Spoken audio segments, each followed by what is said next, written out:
Welcome to the Audiobook Booster series, featuring our latest release, Develop Your Emotional Intelligence, Master Your Emotions. In today's hectic, emotionally charged world, understanding and managing your emotions isn't just helpful, it's essential. Think about this. Have you ever let your emotions take over? A heated argument that spiraled out of control. A missed opportunity because fear held you back. A moment you desperately wish you could take back. What if, in those moments, you had the tools to pause, reflect, and respond rather than react? That's the power of emotional intelligence.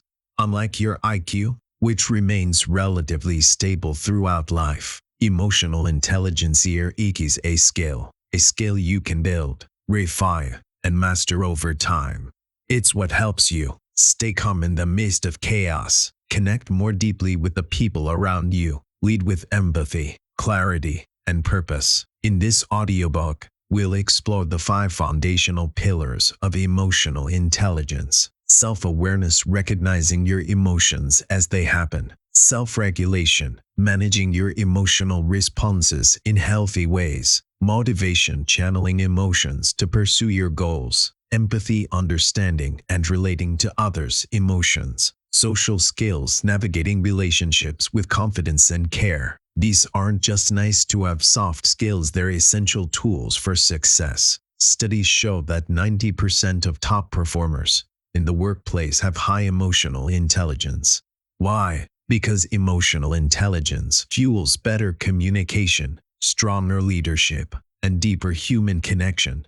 So ask yourself, are you ready to take control of your emotions and transform your life from the inside out? If your answer is yes, let's begin. Chapter 1. Understanding your emotions. Think about the last time you felt a strong emotion. Maybe it was frustration after a difficult day, a sudden rush of joy from an unexpected message, or perhaps anxiety creeping in before a big presentation. Now ask yourself, did you fully understand what you were feeling? Did you pause and reflect? Or did you simply react without thinking? You're not alone. Most of us move through life on autopilot, experiencing emotions without truly understanding them. Yet these feelings influence everything: our decisions, actions, and relationships. Emotions aren't just passing sensations. They're powerful internal signals, guiding us through every situation and interaction. Psychologists typically group emotions into 2 main categories. Primary emotions are our instinctive, raw responses to events: happiness, sadness, anger. For these universal emotions arise naturally, often before conscious thought. Complex emotions are more layered and shaped by our thoughts and experiences. Guilt, jealousy, fear. These feelings often blend multiple emotions and require deeper reflection to understand. When we become aware of what we're truly feeling, we gain the power to respond thoughtfully rather than simply react. Here are 3 practical ways to begin. First, keep an emotion journal. Each day, jot down how you felt, what triggered those feelings, and how you responded. This simple practice builds self-awareness over time and helps you spot patterns in your emotional life. Second, use an emotion wheel. This visual tool helps you move in vague terms like upset or fine. It guides you to pinpoint specific emotions, and naming what you feel helps you manage it better. Third, practice mindfulness. Simply pause or notice your emotions without judgment. Feel the sensation, acknowledge it. That brief moment of reflection is where real emotional growth begins. Chapter 2. Managing your emotions. We all experience moments of stress, frustration, even self-doubt, and that's perfectly human. But here's the truth: the goal isn't to suppress these emotions. It's to understand them and channel them in healthy, constructive ways. Imagine this scenario. You're stuck in traffic. You're running late for an important meeting. Your heart starts to race. Your hands grip the steering wheel. Frustration builds. Anger rises. Your mind starts spiraling. Now pause. At this moment, You have two choices. You could react impulsively, yell at other drivers, honk repeatedly, let the stress consume you. Or you could respond intentionally. Take a deep breath. Notice the tension in your body. Shift your perspective. Take back control. Mastering emotions isn't about eliminating them. It's about learning how to navigate them gracefully and deliberately. And here's the good news. Emotional regulation is a skill. You can train it. You can strengthen it, just like a muscle. Here are some powerful, proven techniques to help you manage your emotions more effectively. Deep breathing exercises. Your breath is an emotional anchor, available to you in any situation. When you feel emotions rising, try this. Inhale slowly through your nose for a count of 4, feeling your abdomen expand like a balloon. Hold this breath for 2 counts, not with tension, but with awareness. Then exhale through slightly parted lips for 6 counts, making the exhale longer than the inhale. This extended exhale activates your parasympathetic nervous system, your body's natural calming mechanism. Practice this box breathing technique for just 3 minutes, and you'll feel your heart rate decrease, your shoulders drop, and your mind clear. The beauty lies in its simplicity. No one even needs to know you're doing it.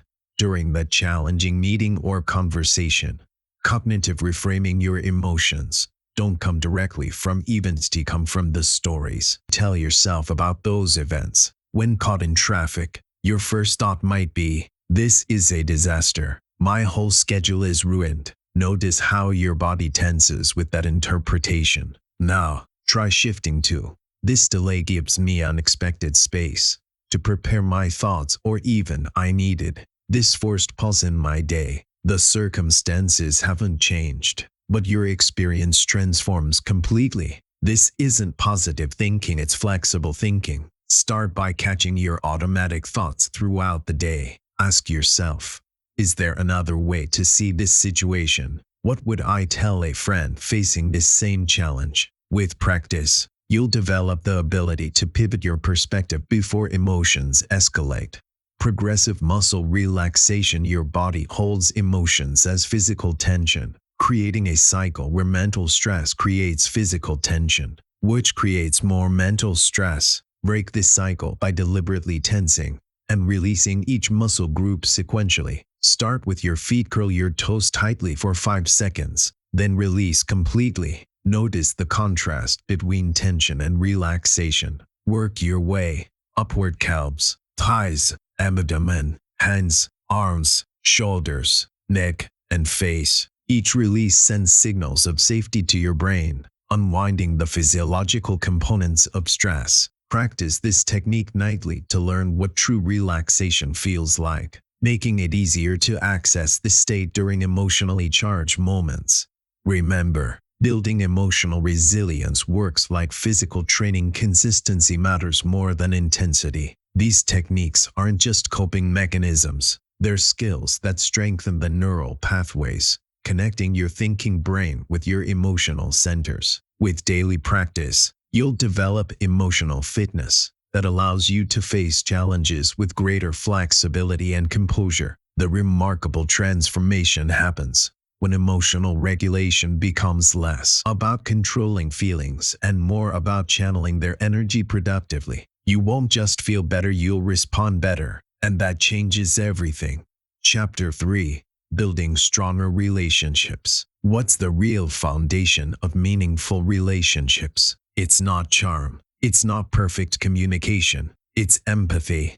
Empathy is the ability to truly understand what someone else is feeling, to step into their world, even if just for a moment. It's what transforms a surface-level conversation into a genuine connection. It's what makes people feel seen, heard, and valued.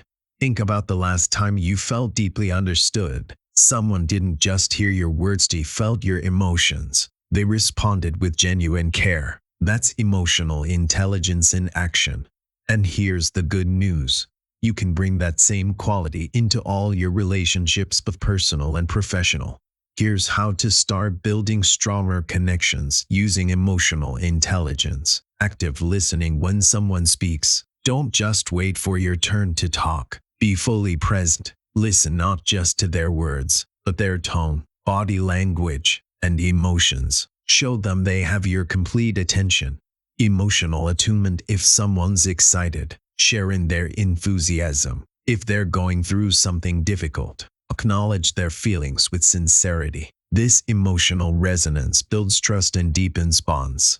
Thoughtful conflict resolution. In tense moments, resist the urge to become defensive. Pause, or listen with empathy, then respond calmly and clearly. Conflict doesn't have to drive people apart. It can actually strengthen understanding when handled with emotional intelligence.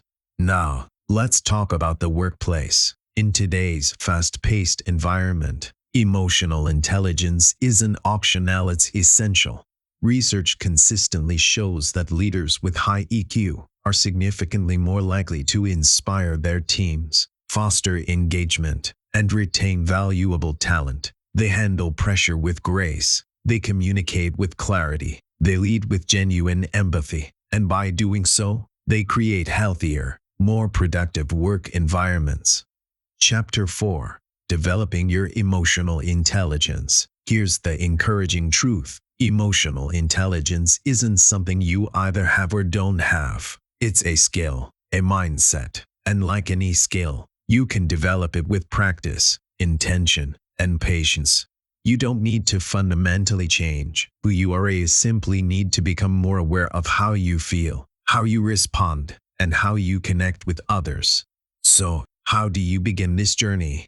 Here are some practical ways to grow your emotional intelligence. Read books on emotional intelligence. Knowledge is your foundation for transformation. Start with Emotional Intelligence 2.0 by Travis Bradberry and Jean Greaves, a practical guide filled with exercises to measure and strengthen your EQ. Daniel Goleman's pioneering work, Emotional Intelligence, reveals why these skills matter more than IQ in many areas of life. For relationship-focused growth, Permission to Feel by Mark Brackett offers a framework to develop emotional literacy. These aren't just books, they're roadmaps for understanding the emotional landscape that shapes your life decisions. Take a structured course. Guided learning accelerates growth. Look for programs that balance theory with practice, where you can apply concepts in real time. The best courses create safe spaces to explore emotional triggers and practice new responses. Consider options ranging from university-based programs to specialized workshops led by certified emotional intelligence coaches. The structured approach provides accountability and community, two powerful catalysts for lasting change. Practice daily reflection. This ritual becomes your emotional compass. Set aside 10 minutes each evening in a quiet space with a journal. Ask yourself, what emotions dominated my day? When did I handle them skillfully? And when did they handle me? What specific situations triggered strong reactions? Document both successes and struggles. Over time, patterns emerge, revealing your emotional strengths and growth edges. This awareness becomes the gateway to conscious choice rather than automatic reaction. Seek honest feedback. Others often see what we cannot. Choose 3 to 5 people who know you in different contexts, personal and professional. Ask specific questions.